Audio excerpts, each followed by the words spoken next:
Hey guys, Anthony 1gd Diesel.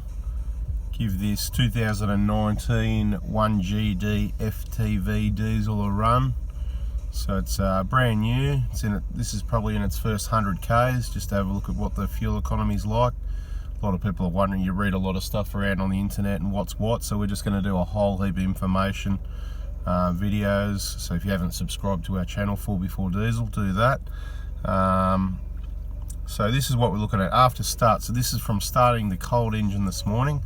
Not too much traffic getting out of where we were, out into mainly 80k, 100k zones, that sort of thing. A little bit hilly and undulating, so not flat, up and down hills and stuff like that.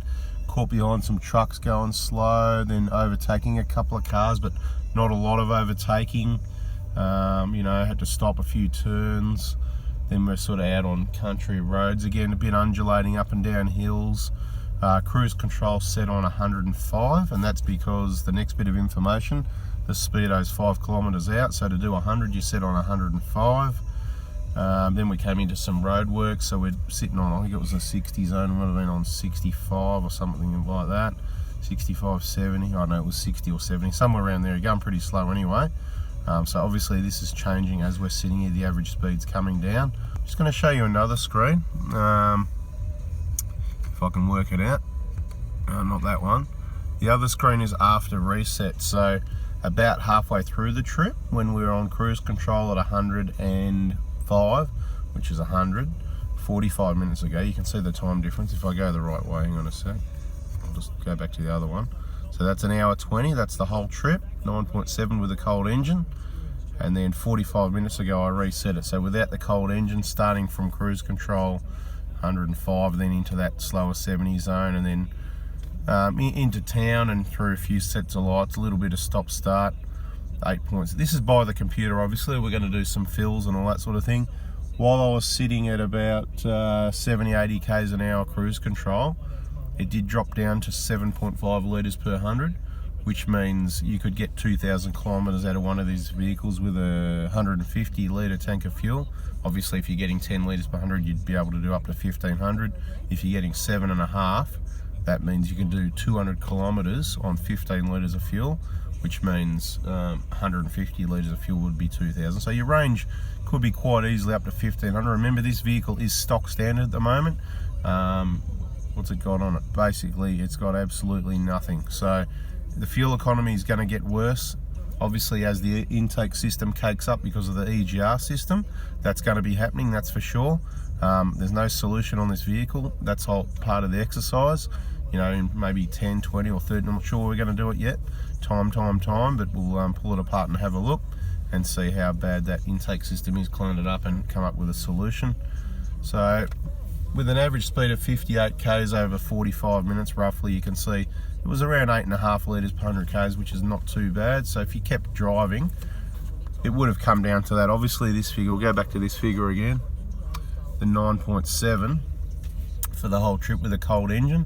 So the problem, what you got to take into account, if you're doing a lot of cold start, stop start driving, you're going to have that cold engine start and that stop start. You know, every time you stop start, that's where you use fuel, and it obviously depends how you drive as well. So this was pretty smooth, steady driving.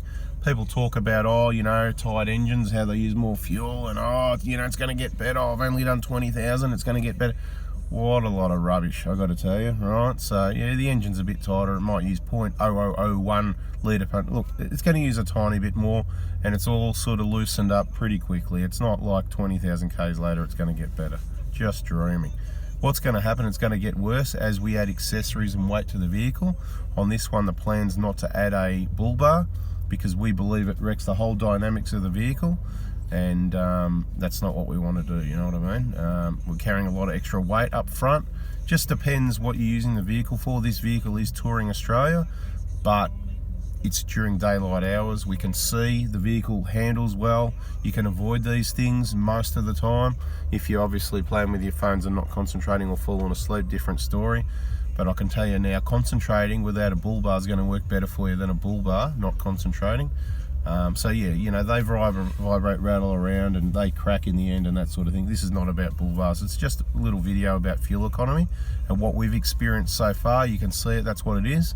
And there's going to be more videos on fuel economy, both on the 1kds, the 120 we've still got, that's not going anywhere. I just want to say, we've got this 1gd for testing, and obviously a new vehicle for reliability for some of the trips we do. Not sure what's going to be more reliable in the end. I'm not endorsing this vehicle at this stage. I'm just saying this is what we've got. We're using it, we're testing it, we're modifying it, and we're going to share the information with you guys.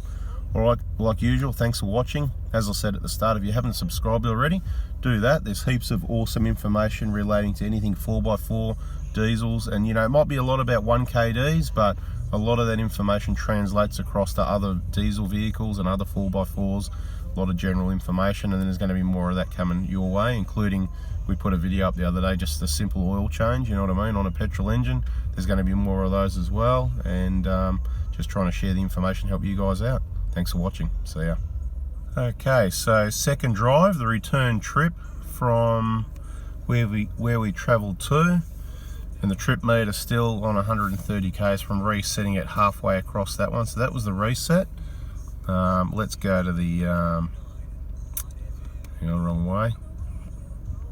Alright, that's after reset, after start. So since we started the engine, 8.6 per 100, average 70 k's an hour, mix of freeway and traffic and all that sort of thing.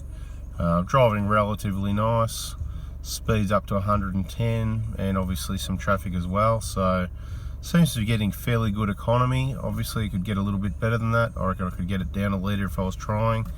So that's what I expect so far. Let's see if it gets worse as the vehicle gets older. Just another look at that after reset.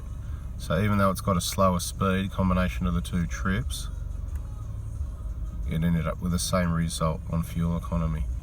And so after reset, 2 hours driving. After restart, an hour and 12 minutes.